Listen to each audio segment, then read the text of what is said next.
I'm sure y'all get tired of me the next few days. Oh no. So evidently this was meant to be a conversation about disidentification. Disidentification is really a simple theory when it comes to queer subjectivity. What I'm going to do is I'm going to actually articulate a few different ways that disidentification is being used across 2 or 3 different fields that I'm familiar with that's represented in the literature. And then we'll talk specifically about Uniqueness's notion of disidentifications with both queers of color and performance and politics, right? So a few things. When we talk about disidentification, in social sciences,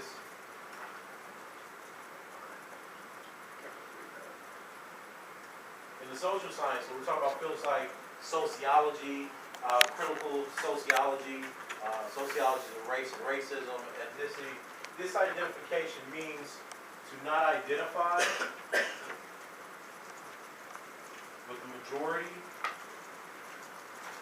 or if you're talking about race, white, cultural class. Right? So in this world, this is largely going to be an anti-assimilationist view.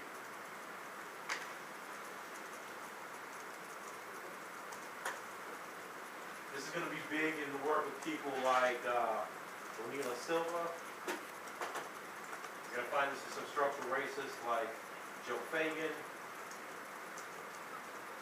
Anybody who's doing any kind of critical sociology. These are the types of works that you're going to find this use of the term in. In philosophy, my field, this is largely utilized as a word to stand in for revolutionary identity. It means to separate yourself from. When we say yourself, it also means consciousness.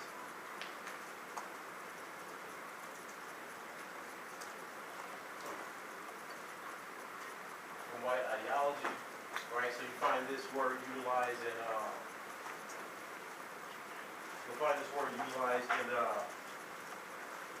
Merriam. Nisam Sabat, always call her Nisam Sabat, so I know I'm misspelling her name. You find her work, you find some of this in Lewis's work. I think he uses it once or twice. But our field we don't have a separate philosophy for disidentification.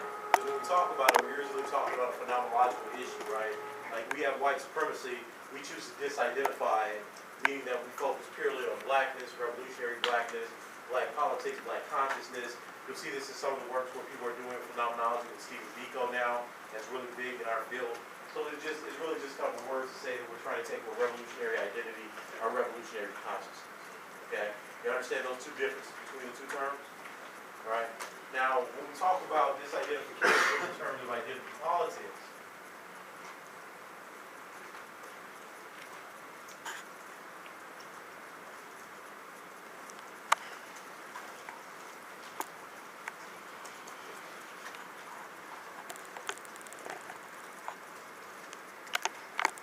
talk about in terms of these types of literatures, right? And people debate these names all the time, right? So that's why I'm trying to write as many as I can. When we talk about in terms of these literatures, the people we're usually talking about,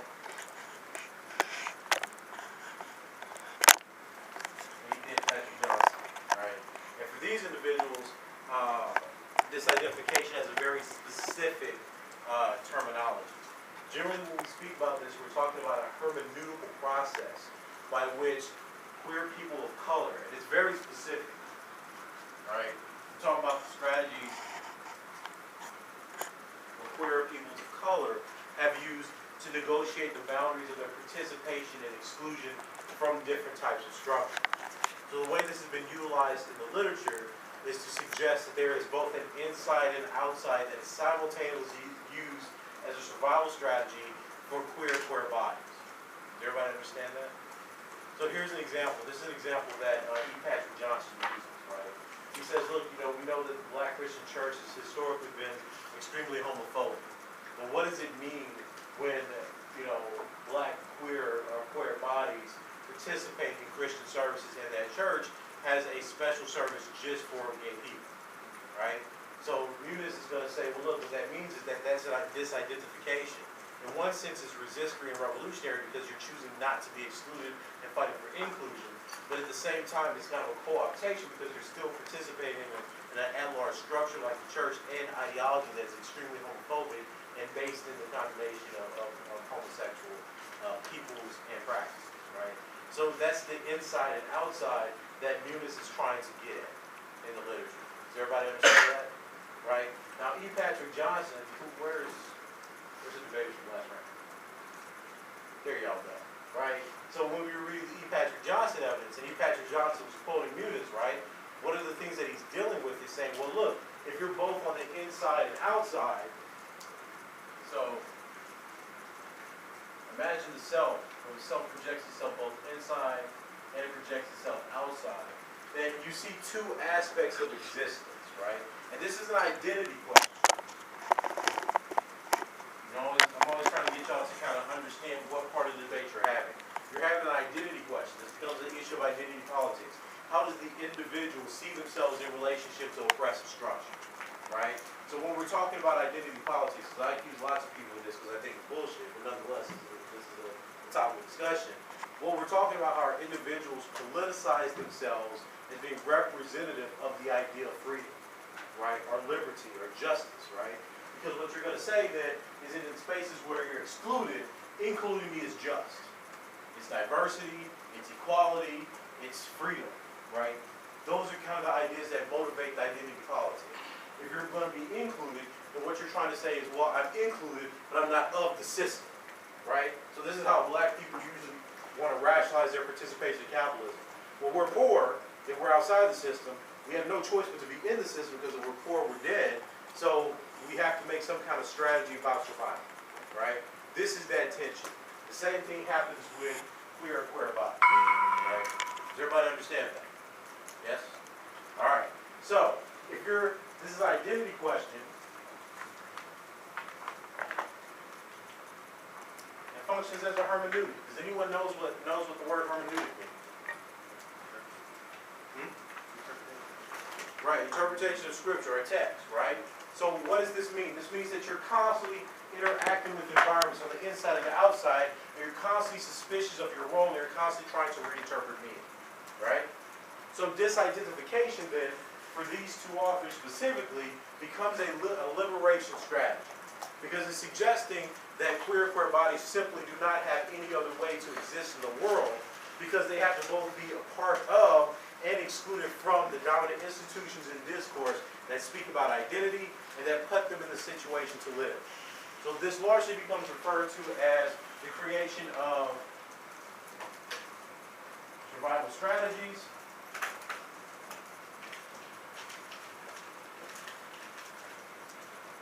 or liberation politics.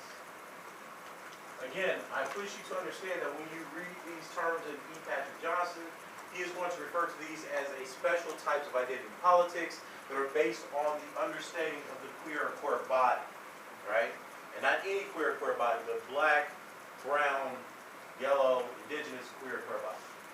Everybody understand that, right? So this is kind of the performative aspect. And what did we talk about before? Performance doesn't mean getting up and reading literature.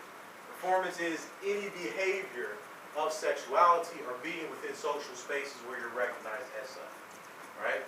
So when you're talking about performance, we're talking about black people going to church. We're talking about black queer bodies going to church.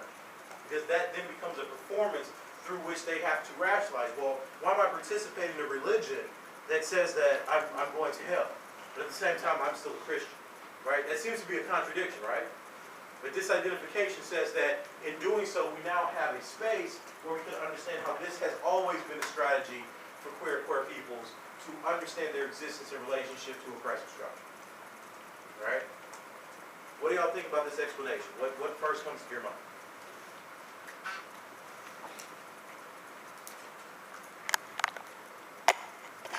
Yes, sir. It makes sense. Okay. How so?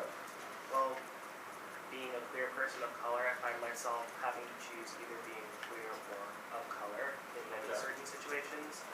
And it really makes sense how there's a sort of struggle between understanding what you are in the moment. If that makes sense. No, it makes perfect sense. It makes perfect sense. Are there impressions of this theory? Yes, ma'am. For me, I don't understand why you necessarily have to include both systems, why can't A little louder? why do you have to integrate into both systems? I'm not understanding that connection. Can you just re-explain that? Sure. These authors argue that because of the way heterosexuality, capitalism, and racism are situated, he creates structures that can't simply incorporate the totality of being a queer body, right? So if you're a black person, you're already excluded, right? The fact that you're excluded already puts you on that side of the bridge. But if you're also a Christian, the exclusion means that you want to be in fellowship with your religion and like people with you. So the choice isn't so much that I want to be X or Y or situated as X or Y. The choice is these are the things I am. How do I negotiate all of them simultaneously? My race excludes me, but my religion includes me. My race excludes me, but my class includes me. My education includes me. My sexuality excludes me, but my race includes me, right? So if you're in the black community, you're accepted on the basis of your race, but when you come out as a queer, there may be some very conservative, religious, and decadent Christian notions that in many ways kind of try to ostracize you from that space, right? So that's what it means that you're both within and outside, right? Yes, sir. So there's no systems that can really include everything, right? That's the assumption that you're working at when you're working with Munis, right? Because Munis is suggesting that in fact systems do the exact opposite. They purposely exclude people, and then very specific types of artistic performances, and in essence means art, like stage performances, different aspects of public viewing become the basis for how we disidentify, because they create other possibilities of existence that queer bodies of color don't have access to just in the regular public space. So there's a creative aspect to disidentification, because in putting themselves in that space and trying to hermeneutically engage, constantly question, reinterpret, creatively think, they create new possibilities for social roles and new social identity, right? Yes, sir. When I first hear it, and this is just because I've run Afro-pessimism a lot, Sure. I see that this theory is in very, like the antithesis of a lot of what Wilderson talks about, people who purely theorize through blackness instead of foreignness, and how they believe that the survival isn't sufficient, and how in order to have more than that, like the system needs to go away completely. Well, this still seems to have a reliance upon the system, like what you talk about in recognition. Exactly. And it's important to understand that when we're talking about recognition of these types of politics, what we're talking about are generally recognition stands in for how we understand liberal politics, right? So if I want to recognize, say, a woman, right, then I have to recognize her as a woman as a legal subject, meaning that she's rational, meaning that she's capable of every other decision, and equal assumption that human as articulated a citizen is, right? So, I mean, think about it like this. Why did they say that women couldn't vote? They weren't rational, right? See how it keeps coming up, right? They weren't rational. So now we say, oh, well, women are included because we accept the women are rational, right? Same thing happens to these systems. The queer body of color finds itself in situations where it wants to be included precisely because it understands its own rationality. But its body is rejected by the system despite its qualification, right? There's nothing about queerness that invalidates reason, but it's because of the moral imperfection assumed to be associated with homosexuality that systems like religion excluded, right? So Muniz is suggesting that this dual participation creates a new way of understanding these particular bodies to be both on the border with one foot in, one foot out, and they have to articulate new meaning, right? And you can find this all the way, by the way, there's a PDF online from Muniz's Disidentification book, and it's the introduction where he articulates this whole theory, right? Any other questions about this thus far? Okay. I want to point, there was a section in here, I had the book and I forgot to bring it, but he makes a point to point out that disidentification, yeah, this is on page 8. So he says, for instance, that disidentification is meant to offer a lens to elucidate minoritarian politics that is not monocausal or monothematic, one that is calibrated to discern a multiplicity of interlocking identity components and the ways in which they affect the social. Cultural studies of race, class, gender, and sexuality are highly segregated. The object that I wish to fashion is meant to be, to borrow a phrase from critical legal theorist Kimberly Crenshaw, intersection. Crenshaw's theory of intersection is meant to account for convergences of black and feminist critical issues within a paradigm that factors in both of these components and replaces what she has referred to as monocausal paradigms that can only consider blackness at the expense of feminism and vice versa. These monocausal protocols are established through the reproduction of normative accounts of woman that imply a white feminist subject and equally normative accounts of blackness that assume malenesss, right? So what this is trying to get at then is this idea that race equals male, woman equals white woman, right? And that these exclude not black women, as Crenshaw argues, but queer bodies of color. So these are called monocausal theories in the literature, in the sense that the assumption is that race and maleness are married in terms of how we understand the experiences and the consequences of racism, right? So this is where the feminist argument, or in some you'll see the Sidney Patrick Johnson argument, where the dominant understanding of racial impacts are masculine, right? And these causes are fundamentally related, right? This is the central cause, right? The attack on masculinity, the same thing with, sexuality. That the main attack on the female is the white woman, right? I don't know how they would get there, but nonetheless, that's what white women is playing for a long time. So the queer of color position says, well, we have to articulate and re-signify the meanings of these types of causality. That these are not simply caused by these simple things, but these are, conflations of race, class, heteropatriarchy, right? Religion, citizenship, right? All these different aspects of a social existence come together in how these bodies are dealt with. I mean, think about it, people. Like, how does a queer immigrant body relate to a queer black body? Because they don't have citizenship, right? So the question of foreignness, the question of borders, the questions of belonging, the question of language, the question of culture, right? All these become aspects of the identity that are definitely going to redraw the lines of how queer bodies are accepted and displaced within a certain geography, right? I mean, think about that. Like, when we talk about oppression, and again, this is why I always, I'm a little skeptical when I hear these kind of totalizing norms, right? Is that we're talking about anti-black, but I mean, what about citizenship? We have these debates, well, I will not use the government. It's complicit in white supremacy. But citizenship ain't. How does that work? The citizen was created as the ideal which legitimated the rationalization and existence of the government. That's social contract theory.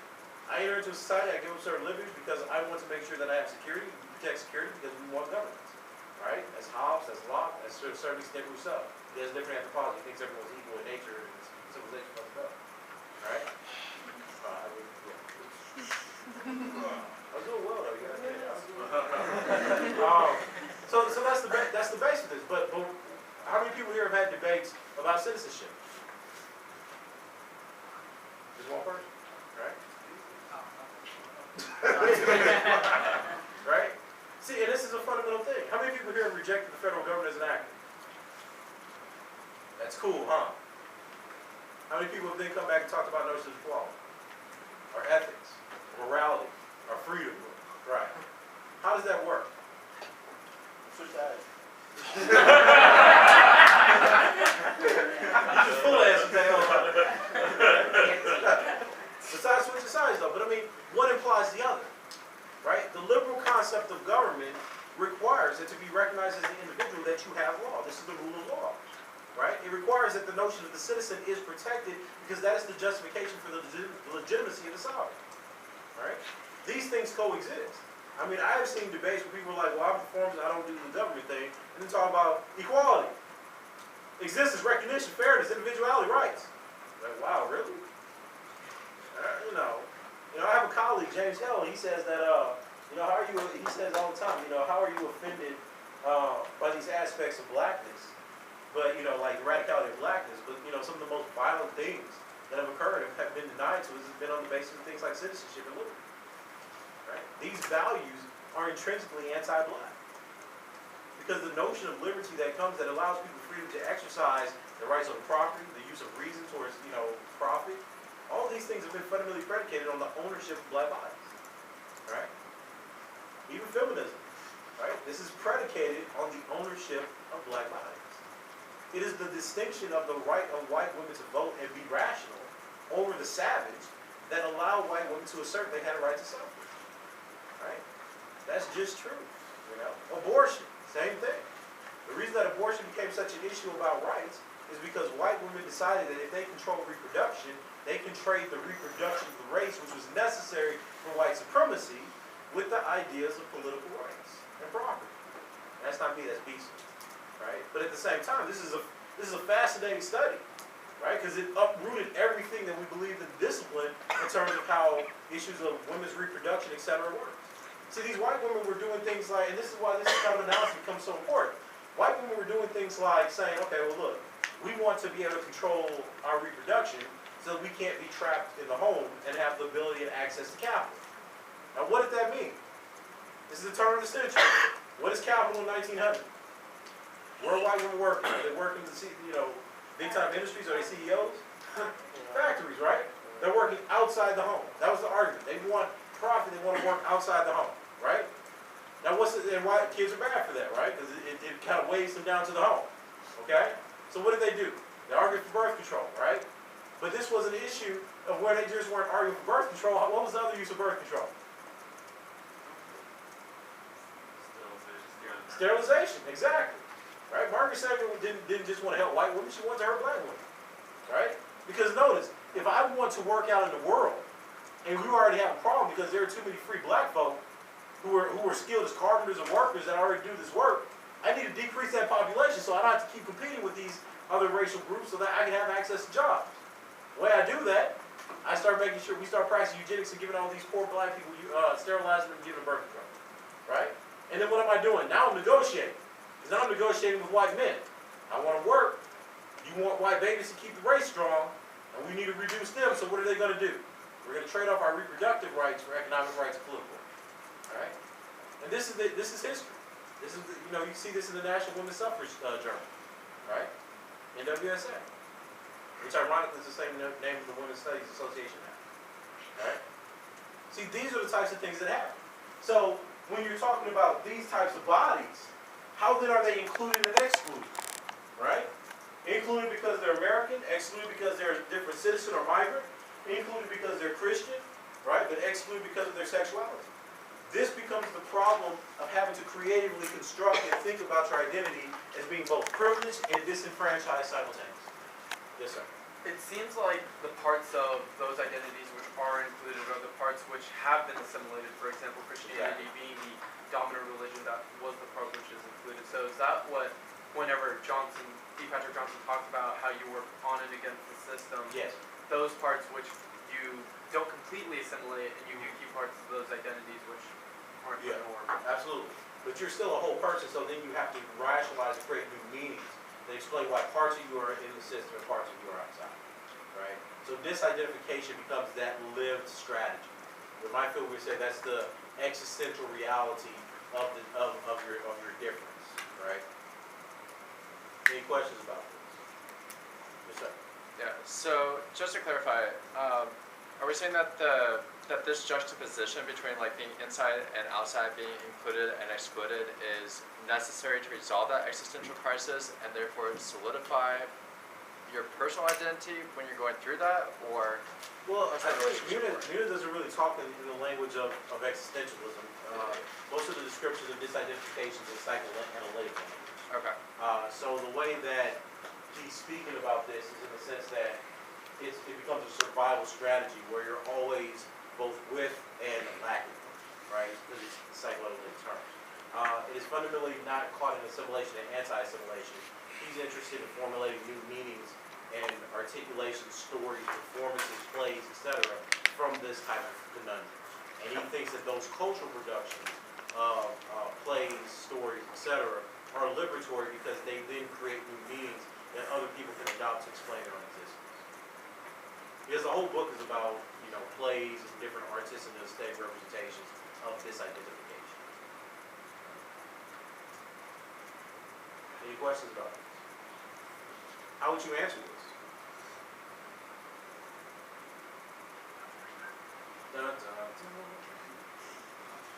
Well, one argument I hear reading Wilderson might apply about opacity on how if whiteness is the root cause of oppression and debate is inherently like white, it's the structure of whiteness. Is opacity in that card? Is that why they call it opacity? I don't know. I honestly don't, but it's what They just they call it call opacity. it, I guess. Okay. I'm not familiar with the literature, but the argument is if debate is a structure of whiteness and we're talking about survival tactics, then debate shouldn't be the space to discuss those survival tactics because, like, if that is the enemy we would discuss our plans, right? But then, like, right next I keep hearing that. That just seems It's silly. like, I was just reading up, I don't say his name right. I talked to one of them, Lassant.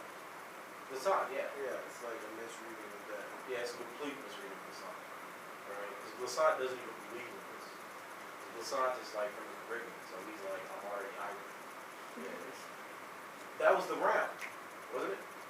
Yeah, well then, yeah, they're stupid. That is stupid. I don't know. Now I have association. I'll tell you exactly why, right? So, if the idea is that you shouldn't no. If debate is not a place to describe survival strategies, then why the hell are you having the articulations and motivations behind the conversation that you have outside of debate? In other words, if I announce to my oppressor, hey, I know it's you, but now I'm to say nothing. Really? That's how the revolutionary thinks. They go out and wave down the state. Hey, I'm coming after you, but I'm not going to tell you how. Right? I mean, what is that gesture towards? I mean, that's what you have to understand that from my perspective of a debater, from when I debated, this is just dumb. Right? And I mean that seriously. So does your evidence say, does opacity say, well, you know, debate's not the place because it's a white supremacist space. But then we step outside debate to the white supremacist society that has the military, and that's where we're talking about our survival strategy. I'm asking, I mean, has nobody asked this question? I'm just saying, like, this just seems like dumb shit. Right? So you go from a debate space, hey, there's only 4 of us and 1 white guy. Right? Let's not talk about our strategies because this white guy be one of them. Oh, now we're out of debate.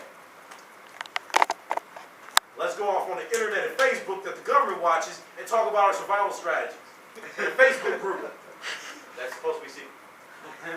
I mean, come on, people. This doesn't make any sense, right? So even if the argument is that we re-articulate the survival strategy and this is not the place to do it, and we somehow say that the white person at the back of the room is a danger because we now inform them, then how does that change any of the performative aspects we do in society and debate? It's not like people woke up and was like, oh, I don't know these people run black stuff. So it doesn't make sense. The other part about that is that there's a non-uniqueness to it. If we assume that Wilderson's evidence is absolutely correct and white people already constructed in that way as being the slave, then surely white people have created laws, I don't know, like the Second Amendment, that provides ways for them to deal with slave revolts. So it means that you're suggesting in a utopian world that you can plan revolt and not be interrupted by systems and amendments that were created specifically to stop slave revolts. It is ahistorical and silly. What would be a better argument, if that's what people are trying to suggest, would be that either A, you can play the trickster character, B, you can say something like, well, look, we're in a debate round, so the fact that we're here in the first place kind of non-uniques these imaginary aspects of traitor, of being a traitor, right, or, you know, telling on the revolution. I mean, how does that become unique in any public performance? Like, now they know people like you exist, right? Or you can find something that simply, I mean, and I know these types of cards exist, that any kind of educational deliberation, hell, Jerome writes these cards, that these types of systems always co-opt any notion that you have of survival anyway. In other words, you're creating a disingenuous survival strategy and calling it a survival strategy because you bought into the neoliberal ethos of what resistance looks like. And you can easily do that stuff because that's what all those Marxist education theorists are talking about anyway, right? I think that's I'm personally just saying off the top of my head, I think that's a disingenuous way to talk about politics or these aspects of survival. Right. Let me go ahead. I actually have like a question about that. Wouldn't it be the opposite argument that people use debate as like a form of disidentification, which you can use it as a form to discuss these strategies for resistance? Sure, you could. Like, so under the theory of disidentification, could one use debate as that form? Yeah, because remember, disidentification, especially Patrick Johnson's interpretation of units, is about the contradictions that emerge from, you know, queer people of color in hostile spaces. So again, I think the question, if this really becomes a type of debate, why do you get to disrupt the strategy that queer people have historically used? Because Muniz argues that this has always been part of their, kind of hermeneutical interaction with the world. Why do you get to determine it as a cis or, heterosexual, whatever you want to call it, these days in the field? Why do you get to co-opt and determine, how queer people vote, right? You want to play the identity politic game. If it was me, right, I would just cut cards about why queer people of color participate in certain kind of forms of knowledge production that de-radicalize and destructuralize our understanding of race and racism. So Greg Thomas has this really nice card where he actually says that because of the way the university has understood, academy and political structures have understood queerness, it sees it as a de-racialization of black bodies. Right? So here's what I mean by that. Who's the author, real quick? Greg Thomas. He's in the shared folder I see.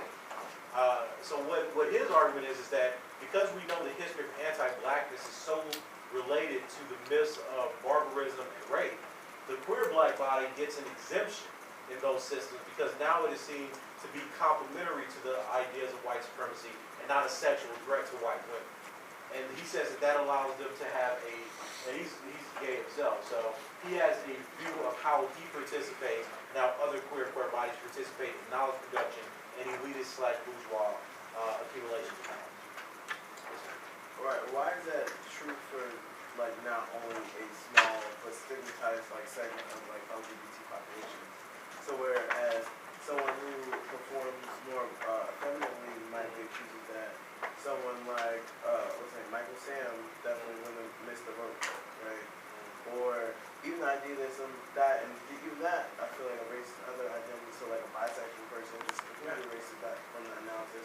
And trans people are still accused of gays, trans people, all LGBT people period, are still accused of trying to rape little white boys and little white girls. I agree. So but I think notice what I think happens there is that it reverts back to a systemic analysis and not an individual / existential psychoanalytic analysis. I understand. So if we start talking about the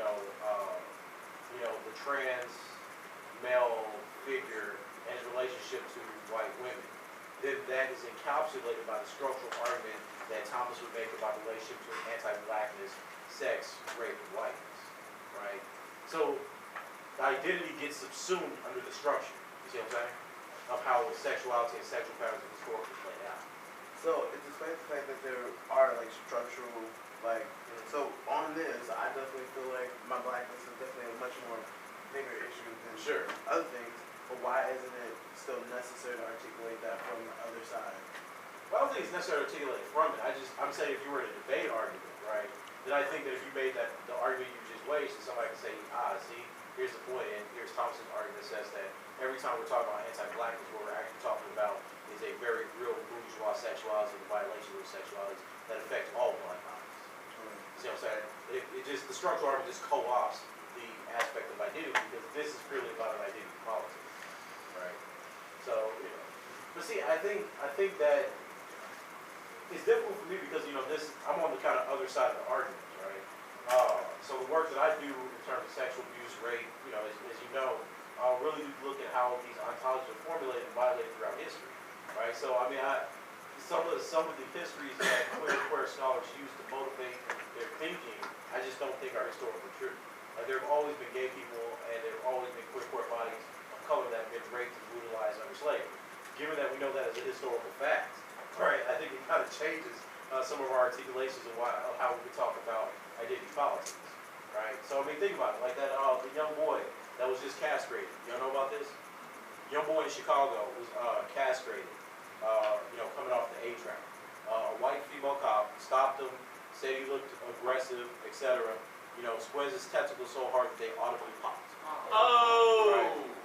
So, and this is what happens, right? This is what happens when we talk about racism. We don't sexualize it when it comes to heterosexual or what we take to be heterosexual black men. But the act of castration is something that has happened across the board to all black men. Right? Especially during Reconstruction and slavery. So if I'm going to talk about the representation of that, now we're talking about a heterosexual black male body that because of castration now becomes immune. Right? the 1960s sense, right? And asexual being that fits in either category. Where then does that fit upon this diagnosis, right? So there are certain historical gaps that I think theory sometimes miss that we have to attend to. Yes, sir. Right, that's more of a, right, so given that blackness is sexualized, right, why does a theory that talks about the way in which people who perform, like non-accepted sexualities, right, at least in a different way, so yes, black sexuality might still be stigmatized, but, you know, when somebody says you're sexual, they assume heterosexuality. When someone says, Sure. right, you're black and you like women, you're a black male, you like women, they just say, oh, you're a black man, you're dangerous, right, there's no, like, word for that. Right, but when you're black and you're gay, right? So a black heterosexual man can be a rapist, but a black queer man can be a rapist and a fag. Right. Like, so why? I don't understand why that type of historical analysis necessarily erases the sexual trauma. Like, but I think it questions the positionality that you start off with, right? So if we talk about an identity politic that X only happens to queer bodies because of heterosexuality, right? And we create these kind of like, these utopian conversations where, oh, well, the cis black male body has a privilege because of X, Y, and Z, right? Then I think that history complicates that. It doesn't erase anything about the queer body, but it questions how unique it is in the long history. You see what I'm saying? I just don't know if like EPJ and Munoz do that. Really?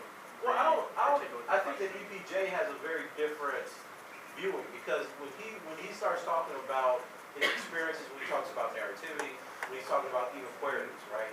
He does that from the positionality of how that identity exists in the social space and how it performs itself constantly, church, in the South, X, Y, and Z, right?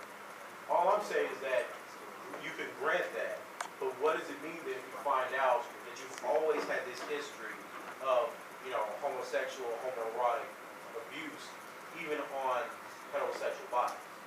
Does the experience become unique? Does the experience become sort of pathological? Does it become an identity politic that then is shared despite sexual orientation? Right? How do we think about it? Oh, I think I just disagree with the conclusion of that. I don't think that that sounds to me like there's a trade-off or like an erasure of, right, heterosexual black men's like history.